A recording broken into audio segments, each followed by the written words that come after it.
L'infopole, c'est très simple. En fait, on réunit les acteurs du numérique, on essaie de voir s'il y a des projets à faire entre eux. Ensuite, dans un second temps, on connecte les acteurs du numérique avec les acteurs qui ont besoin de numérique. Par exemple, une entreprise qui souhaite suivre les consommations énergétiques. Et donc, on essaie de connecter les acteurs entre eux pour qu'ils puissent se digitaliser.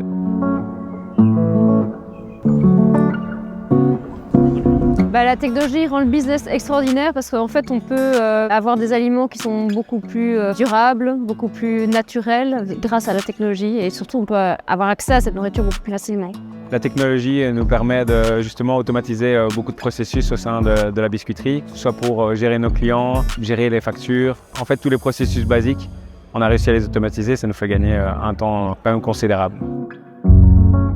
Distiller, utiliser l'ultrason, c'est aussi une manière de pouvoir s'exprimer, de pouvoir faire des signatures par rapport aux aromatiques. Utiliser ce matériel, c'est un plaisir, c'est aussi un privilège parce que c'est un matériel qui n'est pas accessible à tout le monde et ça permet de pouvoir extraire des nouvelles aromatiques, de trouver des nouvelles sensations.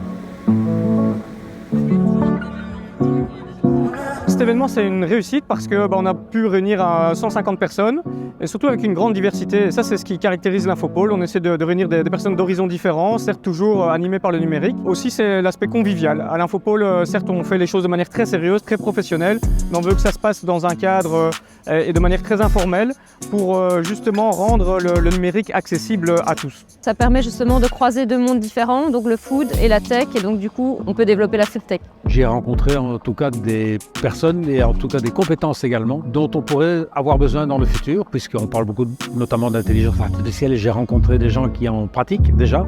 Et donc je veux qu'on aille un peu plus loin dans cette partie technologique.